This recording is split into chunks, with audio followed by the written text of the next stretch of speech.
Ya kawan-kawan, selamat pagi. Kita bertemu lagi pada kali ini. Pada kali ini kita bertandang ke Tongod, Heart of Sabah. Kenapa dia Heart of Sabah? Because dia terletak di tengah-tengah negeri Sabah ya. Dan apa yang menarik di sini adalah peninggalan sejarah rumah lama yang telah dihuni oleh pasangan keluarga Cina Hakka dan juga dihuni oleh askar-askar Jepun dahulu pada 1943 dan juga British pada 1950-an. Dan kalau kita tengok struktur rumah ini memang masih lagi original dan merupakan satu khazanah heritage tourism yang ada di Tongod. Dan kalau kita tengok rumah ini memang unik dan besar di dalamnya dan banyak sejarah-sejarah indah dan hitam yang ada di sini. Ya. Dan sangat teruja bila pertama kali melawat tempat ini kerana kita dapat merasakan suasana di dalam rumah ini ya. Dan bila kita memasuki rumah ini, kita akan melihat peninggalan-peninggalan sejarah, yaitu dari segi pinggan mangkuk, buku-buku dusun atau bukan dusun kita bilang 35, saya pun tidak faham sebab dalam bahasa Cina. Dan juga gambar-gambar peninggalan keluarga ini dari 1940 sehingga sekarang lah. Jadi memang awesome dan kita telah pun berhubung dengan museum supaya mereka dapat melihat potensi untuk di preserve tempat ini ya, conserve tempat ini sebab sayang kalau tidak dijaga. Dan kalau kita lihat di sini kita tengok masih lagi ada tinggalan-tinggalan botol. Kita pun tidak tahu, mungkin ini dulu minuman-minuman orang Jepun ke Cina, we don't know ya. Dan kalau kita tengok di sini inilah buku kira-kira yang ditulis dalam bahasa Cina. Ada juga dia panggil ini calculator Cina dulu-dulu. Dan inilah dia, sangat cantik tulisan dia. Sangat cantik tulisan dia. Kalau kita tengok di sini semuanya tulisan Chinese character lah. Saya pun tidak faham apa yang ditulis sana, tapi mengikut keluarga ini itu adalah buku kira-kira, mungkin bisnes dulu lah. Ya. Dan di rumah ini juga ada banyak peristiwa yang pahit di mana ada pergaduhan di antara askar Jepun dengan penduduk tempatan di sinilah yang mengakibatkan kematian. Ini menurut cerita daripada Gondahing Fusing, pemilik ataupun keluarga yang tinggal di rumah ini. Jadi kalau kita nampak di sini ada banyak buku-buku ini, mungkin years of record yang telah dibukukan di sini. Mungkin kalau ada yang kamu pandai baca adalah tahulah makna dia. Jadi kalau kamu rasa-rasa bertandang ke Tongod, datanglah di sini, lawatlah tempat ini ya. Semua orang tahu ni tempat rumah Hakka lama. Dan kita dapat merasakan, bagi saya lah, bila kita masuk di rumah ini saya boleh rasa lah dia punya aura yang ada di dalam inilah. Dan ada satu ruang tamu di dalam sana. Dan ini adalah peninggalan-peninggalan botol, gelas dari tahun-tahun yang lalu lah.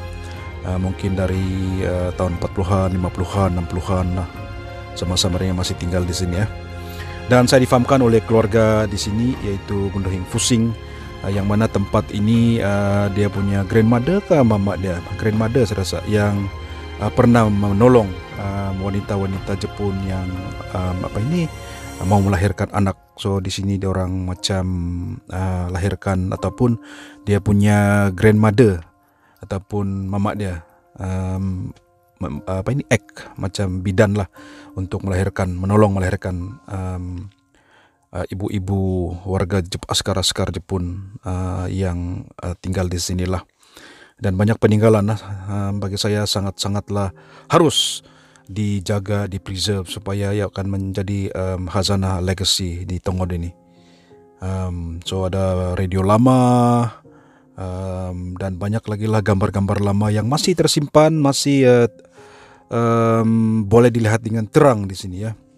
Radio lama, TV dan sebagainya. Ini keluarga, ini grandmother Gondahing Fusing lah yang stay di sini. Saya difahamkan mungkin masih ada sekarang kalau tidak silap, tapi mereka berada di Sandakan ya. So gambar-gambar seperti ini keluarga yang tinggal dahulu sini. Dan setiap kali saya datang di Tongod, saya mesti datang di sini karena mendengar cerita-cerita yang menarik daripada ahli keluarga ini. Di mana saya difahamkan di ruang tamu rumah ini ada pergaduhan di antara lokal orang di sini dengan askar Jepun sehingga mengakibatkan kematian askar tersebut. Dan saya difahamkan orang tempatan tersebut mempunyai ilmu lah. Jadi banyaklah cerita yang kamu harus datang untuk mendengarnya sendiri. Ini peti besi, saya rasa ini pun puluhan tahun jangka hayat ya. Ming Chan masih juga ada di sini. Dan saya dapat bayangkan pada masa dahulu bila rumah ini masih dihuni sangat besar keluarga ini. Dan peninggalan tempayan-tempayan yang lama, pinggan mangkuk, sudu yang mungkin ada elemen-elemen Chinese history lah. Masih tersimpan, masih terjaga dengan betul. Ada yang sudah pecah. Tapi jika anda datang ke sini, berjumpalah dengan Gundahing Fusing, ahli keluarga ini, sebab dia akan menceritakan dengan detail sejarah rumah ini. Jadi jangan kasih lama, datanglah di Tongod dan alamilah heritage tourism yang ada di sini. Ya, kalau kita tengok ini tempat buat kopi lah saya rasa ni kan. Dia masih lagi terjaga, masih boleh guna kalau dibersihkan lah. Ada mangkuk dan sebagainya ya.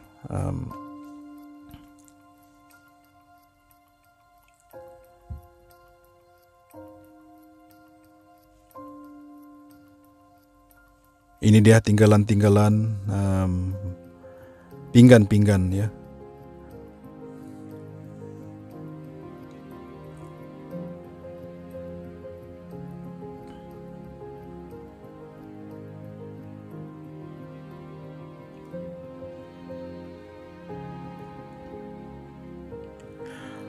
Ada juga kita lihat peninggalan apa sudah dia panggil nih, kami pun ada dulu nih, yaitu rekod-rekod piring hitam yang lama-lama lah. Saya tidak pasti sama ada dia punya player sekarang ni masih ada. Kalau ada mungkin ada, tapi sukar untuk dicari lah player dia ini memang legend nih. Dia punya player piring hitam ni ya. Dan inilah sejarah-sejarah yang gambar-gambar sejarah yang anda boleh lihat di sinilah. Ini rumah dari dulu. Kerajaan ada bantu juga dulu untuk bantu dia sikit-sikit. Tapi kalau dia dijadikan sebagai produk pelancongan, galeri sangat mantap lah. Dan dia bermula daripada 1940 dan saya difahamkan 1943 Jepun menghuni tempat ini. 1950-an British Mission lah yang datang di sinilah. Dan inilah gambar-gambar dari dulu sehingga 1960-an lah.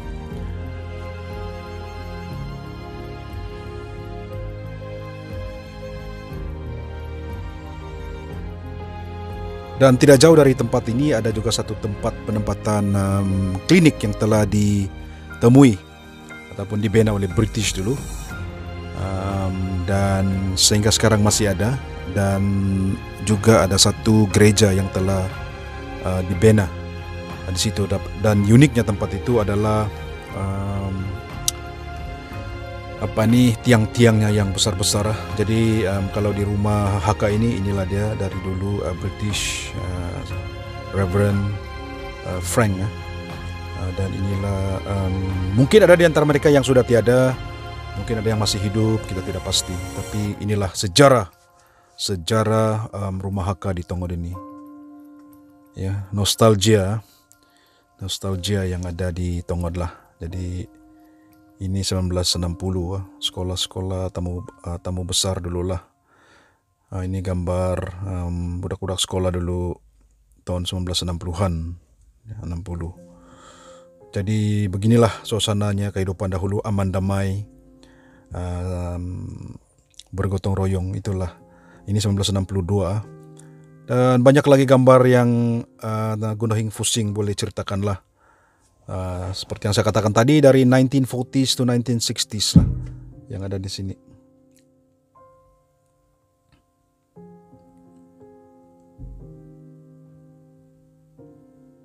Ya, ini 1958.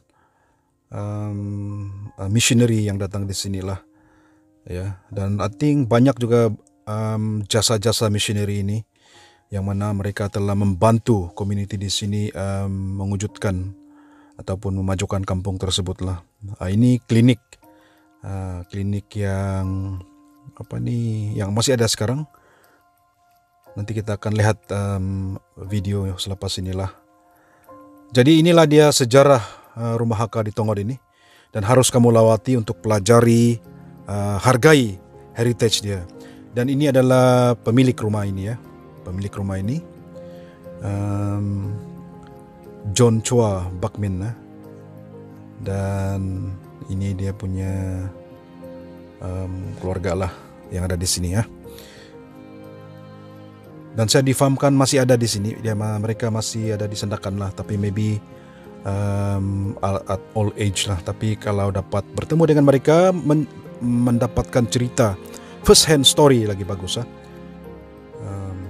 dan ini adalah, ya, ini dorang punya, saya rasa Gundahing Fusing punya grandfather and grandmother lah, ya. So ini 1940-an lagi, ya, kampung Tongod ini mungkin diwujudkan. Jadi sekarang Tongod pun sudah ada kemajuan, banyak development. Dan untuk ke Maliau Basin, Imbak Canyon mungkin berdekatan dengan Pekan Tongod ini. Dan structure dia masih yang original. Kalau kita tengok yang di atas sana telah diperbaiki, tapi structure masih lagi follow yang original lah, original structure. Jadi awesome, sangat awesome, dan you need to visit. Dan ini yang saya katakan tadi, orang yang pertama menjumpai ataupun menyukat kawasan yang ada church itulah Bruce Walter Sandiland. Sampai lorong ini dinamakan sempena nama beliau. So jasa-jasa mereka sentiasa diingati oleh orang kampung lah. Dan ini lagi pula. Ini yang saya katakan tadi adalah klinik lah, klinik yang dulu 19 berapa yang saya katakan tadi itu, yang masih lagi digunakan pakai oleh community di sana lah. Kan masih ada tinggalan sejarah. Jadi siapa yang datang di sini berjumpa dengan community, mereka akan dapat menceritakan sejarah tempat ini. Kan structure masih yang sama, masih standing strong lah, dan masih digunakan pakai, dihuni oleh community di sana, ya. Dan yang uniknya lagi adalah inilah gereja yang masih digunakan pakai sekarang. Tetapi keunikan gereja ini adalah dia mempunyai 8 tiang belian besar-besar. Jadi saya difahamkan setiap kampung kena menyumbangkan tiang belian ini untuk membina struktur ini seperti ini. Dia bukan kecil, dia besar. Jadi saya bayangkan macam mana mereka mengangkat tiang-tiang sebesar ini, belian ini. Tiang seperti ini, sangat besar dan sangat panjang. Dan inilah gereja yang masih digunakan. Ada juga social distancing disebabkan oleh to comply oleh saranan daripada church pula, daripada Kementerian Kesehatan. So mereka juga ada social.